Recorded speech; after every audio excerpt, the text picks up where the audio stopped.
Good morning, students. Welcome you all once again. As we were discussing about the chapter The Deep Water, which is written by William Douglas. In the previous video, we had come to know that when the writer was waiting for the other boys sitting beside the pool, a young boy who was looking like a builder came and he thrown to the writer into the pool, and he landed into the bottom of the pool in the sitting position, but he made many efforts to come out of the water. He jumped and he tried to find the ropes, ladders or water wings, but nothing was there. Everything he found was only water. As he was trying to move his legs also, but his legs were not moving. It was looking that his body was paralyzed. He also tried to call for help for someone, but there was no one and nothing happened. His all the efforts were useless. Students, now I am going to start the next para. And then, strangely, there was light. I was coming out of the awful yellow water. At least my eyes were. My nose was almost out too.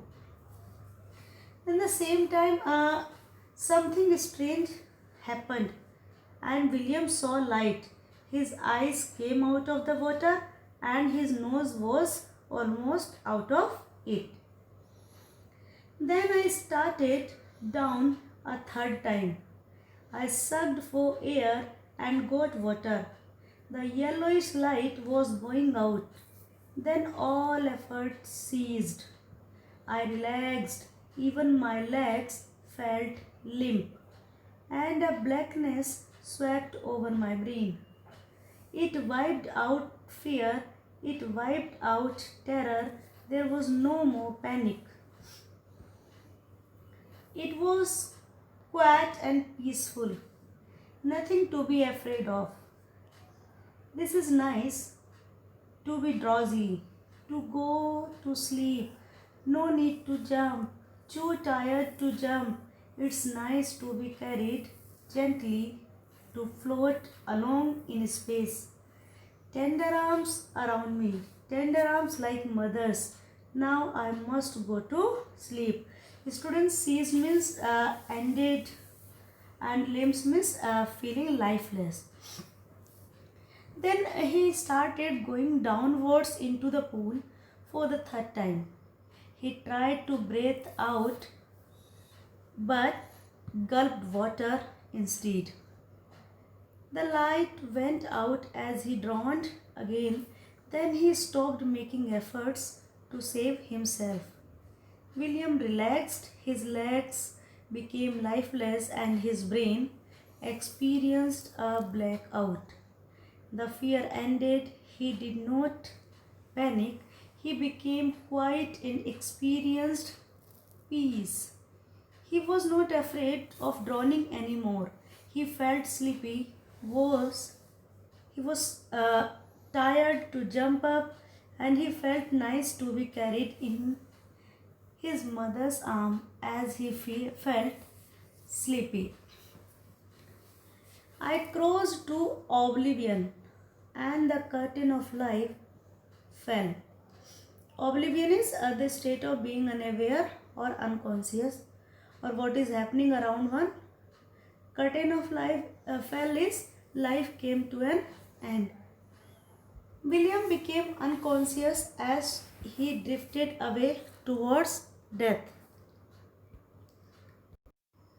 Now the next para is, the next I remember I was lying on my stomach beside the pool vomiting. The chap that threw me in was saying, but I was only fooling. Someone said, the kid nearly died. Be all right now. Let's carry him to the locker room. When William gained consciousness, he was lying on his stomach. beside the pool and he was vomiting. He heard someone scolding the boy who had pushed him into the pool. The voice said that William had almost died, and the boy replied that he was just making fun with him or he was just fooling with him. The voice asked the boy to carry William to the locker room. Now, the next para. Several hours later, I walked home. I was weak and trembling. I shook and cried when I lay on my bed. I could not eat that night. For days, a haunting fear was in my heart. The slightest exertion upset me, making me wobbly in the knees and sick to my stomach. Wobbly is weak or unsteady, you can say. After many hours, William walked home. When this incident happened, he felt weak and he was shivering. He kept on crying as he lay on the bed. He was unable to eat food that night. The fear kept on haunting him for many days, and the incident made him physically upset also. The slightest work made him feel that his knees were unable to bear his weight. He would feel like vomiting. He was feeling a great weakness. Now, next line is I never went back to the pool. I feared water. I avoided it whenever I could. As William had a phobia of water, and now after this misadventure, he never dared to go to the pool. He never went to that swimming pool as he feared the water, and he remained away from water after that incident.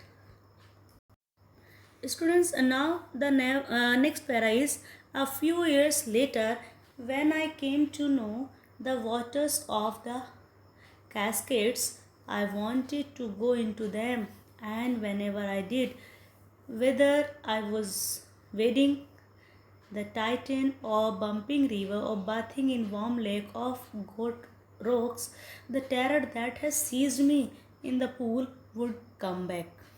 It would take possession of me completely. My legs would become paralyzed. Icy horror would grab my heart. Cascades is a waterfall.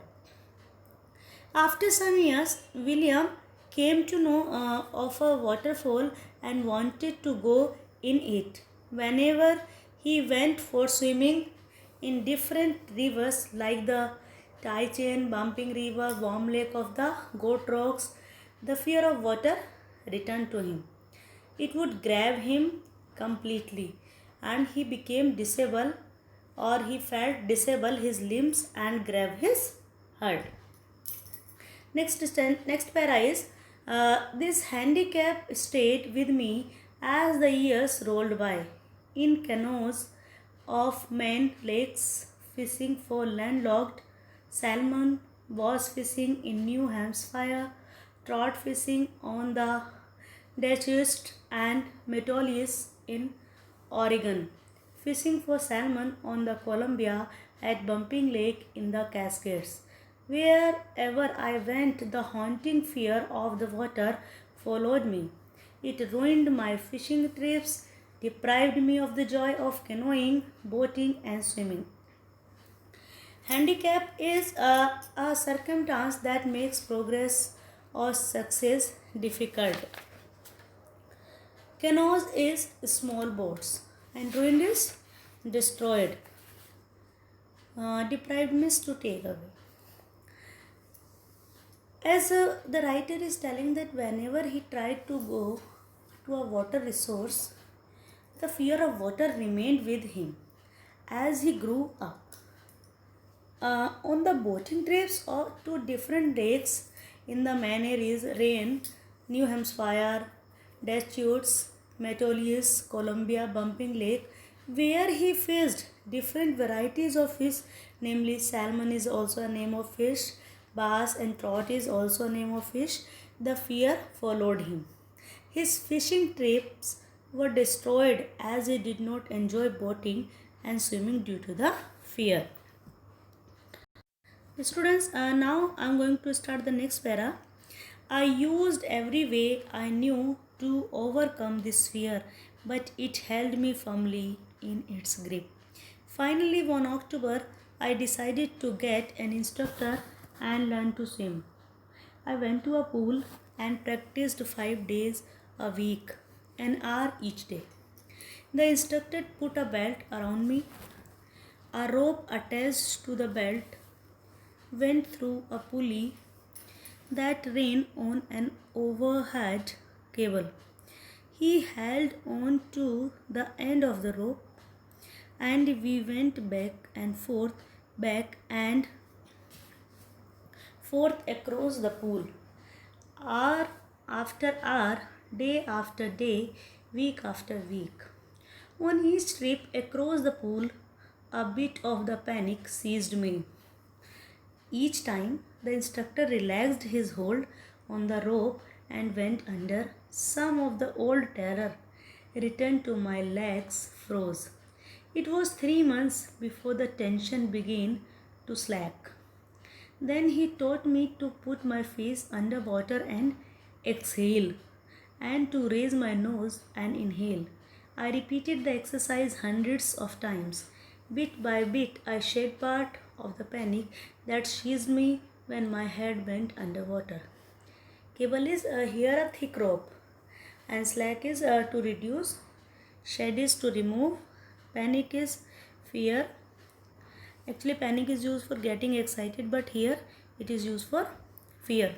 Seized is grip or had a control over someone. When William tried to ward off the fear, but he was not able or he was unable to get rid of it. Finally, in the month of October, he decided that he would learn swimming, and for the purpose, he hired an instructor to teach him swimming. He would practice for an hour each day, 5 days a week. Now, William describes that the learning process. The instructor put a belt around William's waist. The belt was attached to a thick rope. The rope went through an overhead pulley and was held by the instructor. Actually, it ensured that in case William drowned, the instructor would pull him out. William swam across the length of the pool for several weeks.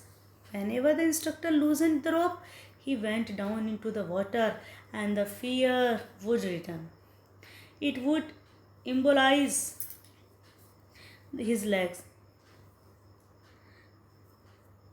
It was after 3 months of practice that William got comfortable. Then the instructor taught him to breathe in the water. He taught him to put his face under the water and exhale his breath. He was taught to raise his nose out of the water and inhale. William practiced this exercise for several times, and gradually he got rid of the panic that would grab him when he put his head under the water. Students, inhale and exhale you know already. When you leave your breath, that is exhale, and when you take oxygen, that is inhale. So instructor taught him that which time he had to inhale and which time he had to exhale. So students, I think this is all for the day, and the rest of the chapter we will cover up in our next video. Thank you very much.